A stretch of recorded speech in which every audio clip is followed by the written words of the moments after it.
Join me, Harriet Gould, for the Lab Matters podcast to hear fascinating stories every week from the inspiring people behind the science. In this episode of Lab Matters, Fernando Gomollón Bel joins me, Harriet Gould, and talks grants, graphene, comms, and more. Today we have, I should have checked this actually, Fernando. I never know how to say your surname, and I always see your Twitter handle, and it's not even Twitter anymore, isn't it? Fernando, you tell me your name and how to say it properly. Yeah, I mean, this is something that even people from Spain struggle with. So it's very fair for you to ask. It's Fernando Gomollón Bel. We use What, two one last more names. time? It's Gomollón Bel. It's Gomollón two Bel. surnames Gotcha. because, in Spain and most of Latin America, for some reason, maybe colonialism, they use the two last names, one from your dad, one from your mom.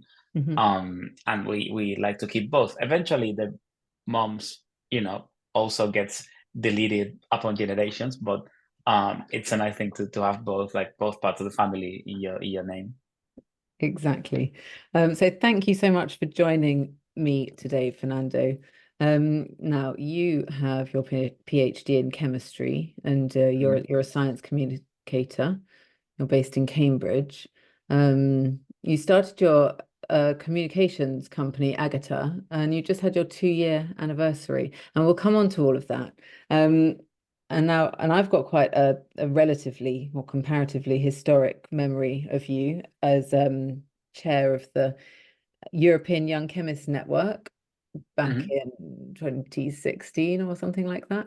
And we'll come on to that too, but I want to just hear a little bit more about your time in Spain Mhm. before you came to the UK and what led you up the science path. I mean, I've always been sort of surrounded by science. I loved it as a kid. Both my parents are medical doctors, so there was always like a bunch of scientific influences in the house. We talked about it. We had like books on science, games, and toys based on, like, the typical, like, sort of lab equipment, experiments thingy, magnets everywhere. So I've always been interested in science. I did know, however, that I didn't want to pursue a medical career precisely because I had my parents at home, and they talked about how hard that is and how long hours you have to work, how many long hours you have to work to be a doctor. So I sort of, wondered about the possibility of doing something similar but different. So I sort of went into university to planning on studying biochemistry. And for that, at the time in Spain, you wouldn't have any universities, or very maybe only a few teaching a biochemistry degree. So I had to go to chemistry and then do like a master's in biochemistry, and ended up going into chemistry and sort of staying there because I loved organic chemistry when I did my second year of chemistry, third year of chemistry. So I just What started did you there. what did you like about it? I don't know. I think organic chemistry was sort of, things really clicked. I know it's like a super stereotypical thing, almost sounds like a Breaking Bad quote. But it is true. Like, you just had to understand a couple of very basic concepts, like, this nucleophile goes with this electrophile, and with that you could basically do the whole book. Which was better than, studying the history of chemistry or studying analytical chemistry, things that felt to me like more memorizing. Mhm. So I loved it, and I ended up pursuing a PhD in that field. So yeah. Mhm. Did you remember any of your teachers from that time? Oh yeah, yeah. The sort of nice thing about doing your PhD in the same university where you did your undergrad, which is my case, I did both, at the University of Zaragoza, which is my hometown, is that you end up seeing your teachers from the undergrad studies, in the corridors when you're doing your PhD. So it's great to bump into them, have coffee with them, have a chat, and then also exchange ideas across disciplines. That was really nice. And with some of them, I even, like, maintain relationship today. So that's really cool. Mm. And what was it that made you decide to leave Spain? I don't think it's gonna sound a bit weird, because it sounds like my career or my life was not planned properly. But I think I think there's a famous like YouTube video, TED Talk, whatever it is from Steve Jobs, where he sort of says you only see how the dots connect after you've actually lived throughout them. So that's sort of my case. I don't really see how the dots connected back then. But I got an internship at the University of Chemistry, which you Harriet know very well. And I got to work at the RSC for I think it was a couple of months, 3 months, as an intern for the magazine they publish, Chemistry World. So I sort of had that first, working abroad experience, and then when I came back to Spain for a while, but after that I couldn't really stop thinking about opportunities outside of Spain. I had only been outside for my Erasmus program in France, and then the few months that I spent at the RSC. So I sort of wanted to do that again, and eventually found a job working for the University of Cambridge, and moved here. And I don't know, one thing led to another, and now I've been like over 6 years here. I think I've got the new settled status, whatever that's called, so I'm almost British. I don't have the passport yet. Not sure if I want one, but yeah, that's me now. Mm. And when you were at the RSC, you said you were doing work with Chemistry World on the magazine. That's really a theme for you, isn't it? Science writing, communications, PR. Because Mhm. you actually hosted a radio show in Spain. That was sort of a coincidence when I started doing more outreach. So during my undergrad, I had a very informal and personal blog where I used to, write about science.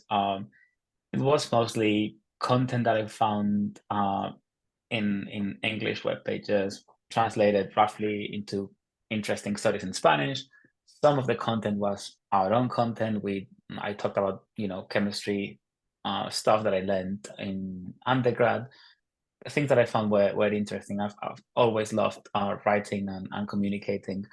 And then during my PhD, I started doing a bunch of outreach activities, such as like, science weeks, going to high schools and middle schools to do experiments for kids, stuff like that. And at some point, I think it was 2015, 2014, 2015, um, I got an email from someone I knew from Twitter, so it was quite random, who had been offered the opportunity to organize Pint of Science in Spain. And Pint of Science was very well known in the UK and other countries back then, but it had never been organized in Spain.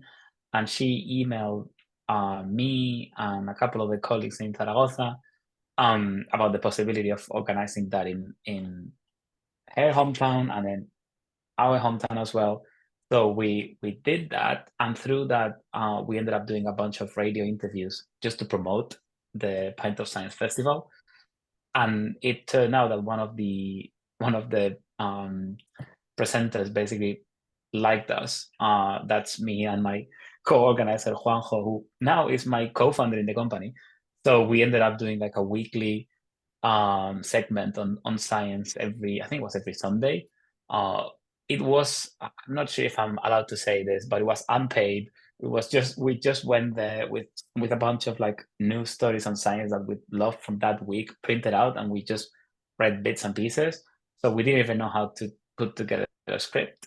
But we definitely liked to talk about science, and I think that was a very good and very cool experience to sort of get started. Then that would probably get professionalized learning and training a bit more. But at the time, that was a really cool experience. Yeah, I bet. Um, was there any particular national or international science story at the time that you remember reporting on or mentioning at least in your Wow.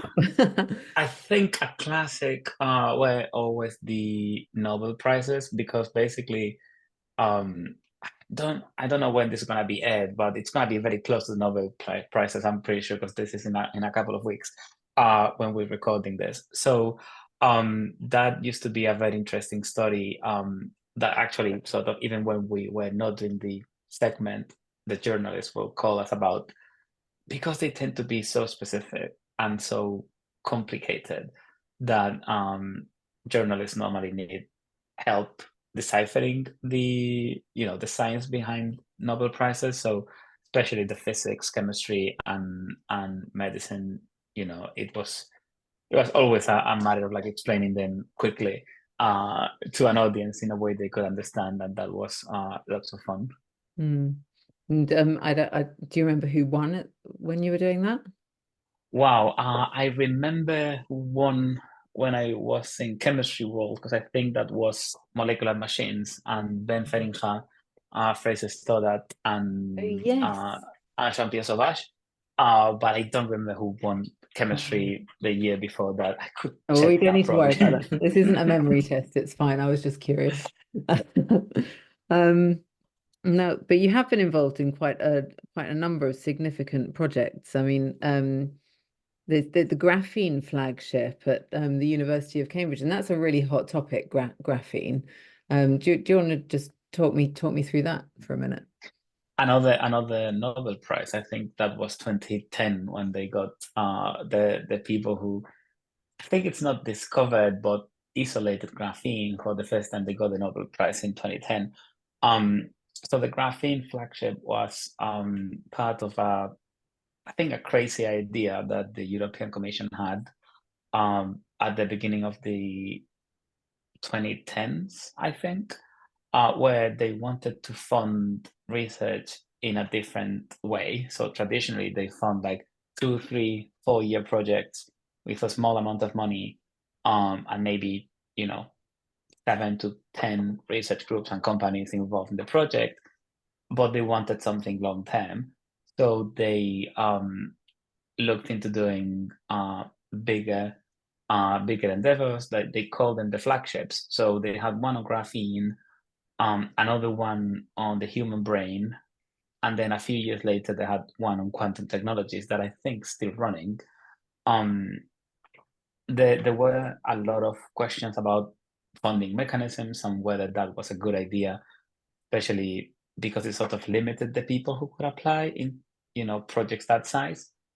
So they've changed a long time, basically in they've morphed into a way that's sort of more democratic and more people can apply, remaining in a big structure.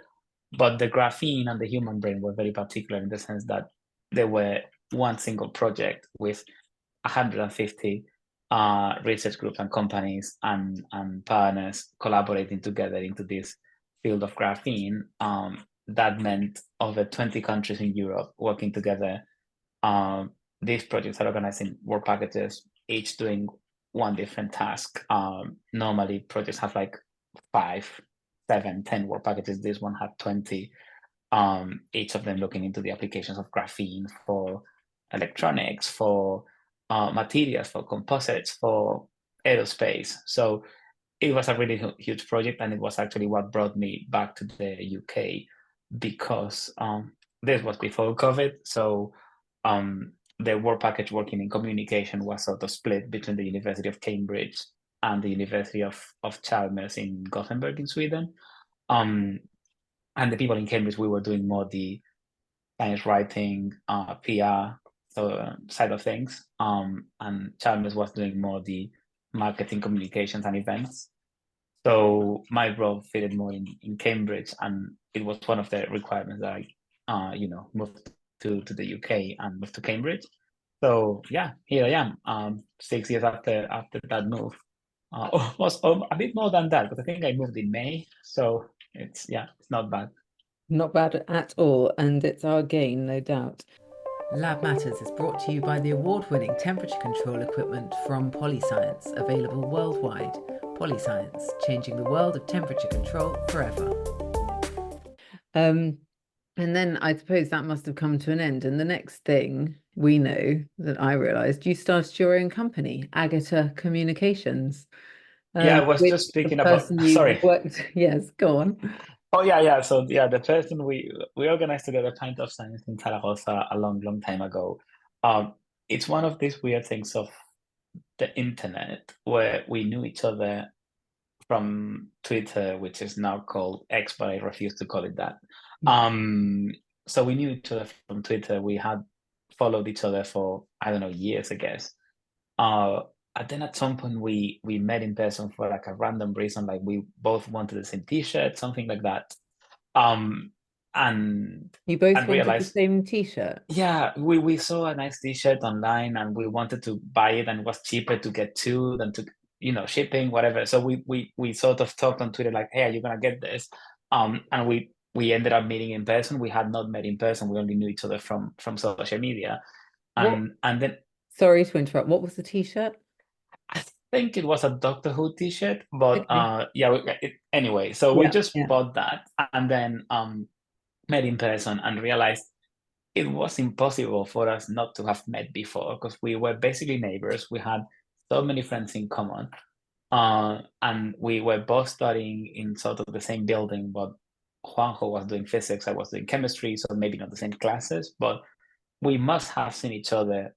I don't know, at the library, the cafeteria, like places like that, but we had not realized that.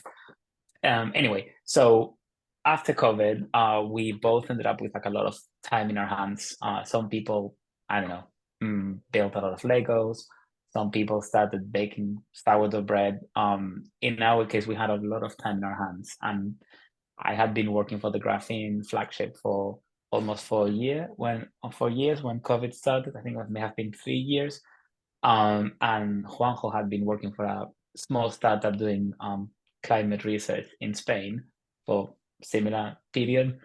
So we're like, hey, we've learned so much about corporate comms and European projects. Could we do something together with this information? So we sort of started doing some, you could call it like freelance work, side hustle sort of thing in 2021, 2022. And then after that, and after getting a bunch of clients interested and getting some funding, we officially quit our jobs in 2022 and started the company, and announced it to the wider public and started working on that full time. And it's been a challenge, but it's been a really nice learning experience. And we get to do what we like and we sort of get to choose who we work with, which is pretty cool, I think. Hmm. And that funding that you mentioned, that's part of the Horizon European Grants Fund, isn't it? Yes. Yeah. And Mhm. how did you find that applying for that? Was it different from other grants you've applied for, or was it the first one? Actually, that's one of the, what like people in the startup business would call the USPs, the unique selling points, is that of Agata is that we both come from working in a lot of Horizon Europe grants. So however weird the graphing flagship was, it was a Horizon Europe grant. So we had to write reports, request the money, we had to get the grants, we had to collaborate with the European Commission, and then Juanjo came from a company that had actually requested a lot of grants in climate research and applications of the technology that they had. So we both had that experience in the Horizon Europe ecosystem. Hmm. So so that was one of the things that, I think it's one of our selling points. We know how to get the money, and the other thing is that Horizon, unlike all the funding models in different countries, they do suggest very strongly that your project has a dedicated work package, a dedicated team doing science communication and dissemination of the results. So we normally that's taken care of by one of the universities, one of the companies working there. They employ, I don't know, half a person doing a bunch of social media posts, maybe organize a couple of events.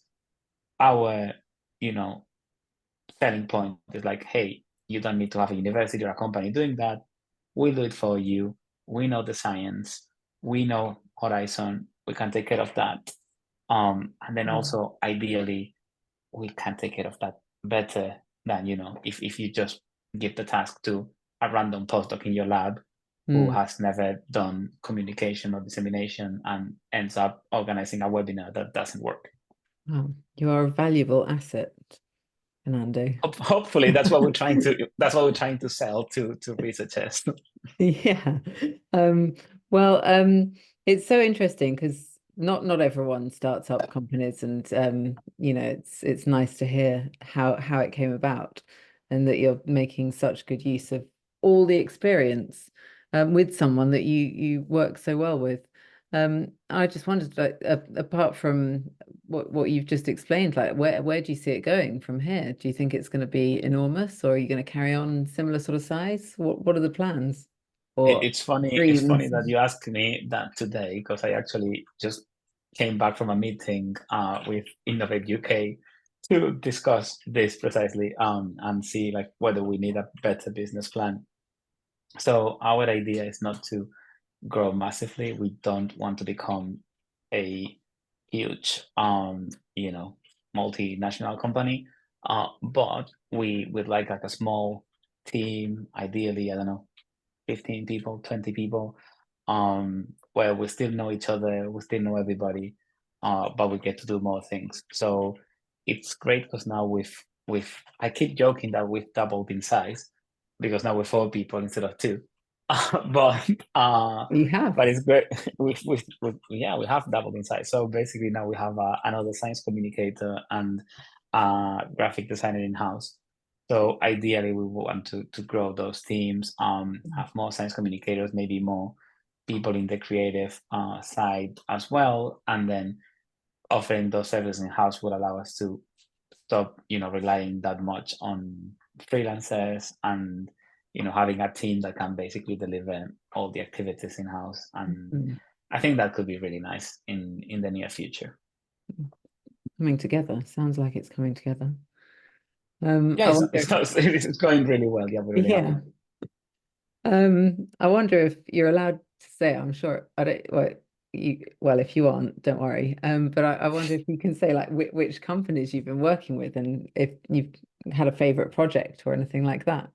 I mean, most of them are public, and then also we are sort of redesigning our portfolio because that's one of the things. When your company is 2 people, you end up without any time to do the important things like your own comms and your own marketing. But we have worked for, ETH and Cambridge Uni, so some of the best universities in the world. We've been super lucky to work with, very interesting European grants. One of them is called ANML, and it's looking into making hydrogen directly from seawater. So saving one step in the purification of water, and then basically also using a resource that is not, pure water. So you basically don't use something that you could drink, but they use something that is more abundant. Hmm. And another one is looking into mechanochemistry, which is a field of chemistry um, that is, I don't know, it was really popular in the 1800s and 1900s, but then sort of disappeared. But it could be really useful to make pharmaceuticals greener and more sustainable. So this one is called Impactive. And I'm very jealous because actually Juanjo is now in the project meeting in Cagliari in Italy. So he's getting to, be by the seaside, eating pasta and, having lots of fun with the project. But yeah, I didn't get to go to that one. That's another fun part of European projects. You get to visit a bunch of different places in Europe, and it's a really cool thing to network and expand your horizons. Mm. When was the last time you went somewhere? Uh I was gonna say I was thinking what's the next time you're going somewhere because I'm going to Brussels on Thursday. But yeah, I think the last time was last week. We were all in Santander in Spain for a sort of company in person retreat. It's not really a retreat, we just work, but we work in person because one of the cool things and bad things of being a product of COVID is that we work remotely 100%. So that is great for, you can work in your pajamas and basically have your cats around, and that's great. But at the same time, you don't get the same connection with your coworkers. So we do like, I don't know, I think it's 2 times a year, maybe 3 times a year, depending on when we do a in-person week somewhere, and we try to work together. So that was my last trip. It Mhm. was great because the food was amazing, and then the weather was very much like Cambridge, rainy Wonderful. and grey. Oh, So I didn't miss home. no. I thought you meant it was sunny because it's been so stunning today. It's such a pretty day. This is my It is favorite weird time because of it was year. super cold. It was super cold tonight, and then now it's like super sunny. It's Cambridge if you don't like the weather, wait 5 minutes sort of thing. So yeah, Yeah, yeah. So look, Fernando, before we go, and normally I mention this slightly a little bit, so I am putting you on the spot, and I don't mean to. But um, great. if there was one thing that if there was one thing you could change about science, um, in any capacity, I guess, what would it be? That's a very hard question. I don't know. Funding is a mess. Situations in universities and research groups tend to be also very complicated in terms of dealing with egos, abuse, very weird relationship with work ethic, things like that. I'd say maybe this is a very capitalistic view, and maybe I'm wrong, but I think a little bit more money could really help deal better with things like stress, and then also making it a little bit less competitive. There's so many studies that show that even lottery funding is at least as efficient as competitive funding and excellence funding. Maybe doing something more diverse where everybody gets a chance to do their science, that'd be really cool. And then, of course, I should probably, you know, sell what we do. I think communicating the science better is a great challenge. We've seen that very recently with COVID, how people were very confused about masks, vaccines, drugs, and things like that. And then nothing's remained because then you go to, you go on a plane and there's nobody wearing a mask. But I think communicating science better and being closer with our public, that could really benefit science. Not only because everybody will understand what scientists do, but then because I think scientists would welcome ideas from the public more easily. So that could be really nice. A more like sort of approach of citizen science. Everybody has a say. Everything is more collaborative. I think that's a way of like actually not answering, but answering. So hopefully that's fine. No, I think that's very good. I like that. I think having the two-way exchange between non-scientists and scientists is a really excellent answer. I think I'd love for more people to take an interest in science, and that's a really good way of maybe making that happen. Yeah, you never know. And then also you get very interesting feedback and ideas from people that are not familiar with the work in science. It tends to be out of the box ideas. For us, it works a lot in communication, like showing a press release to someone who's not been involved in the project gives you a fresh perspective and a bunch of new ideas. I think if we could bring that into science, alongside the funding, because that's clearly a problem. When you only fund 2 to 5% of the proposals, that's 95% of people that don't get the money. So something like that could be very beneficial for science. Hmm. Increase the funding and increase the interest. More Great money for idea. communication. That'd be fantastic. Perfect. Lovely. Well, look, Fernando, it's been so lovely talking to you. Thank you so much. And good luck for the next several years with Agata Communications. I look forward to seeing how that develops. And Yeah, thank you. I should have started thanking you for inviting me to this podcast, Harriet. It's been super nice to be here and to chat with you and catch up. It's actually been for the people listening or watching. It's actually been a real catch up between us two. So it's been really lovely to chat with you. And yeah, looking forward to seeing this podcast also published and seeing it grow. yeah, well, I will share it with you when we are live. Thanks, Cool. Fernando. I share the link in my socials as well. Thank you.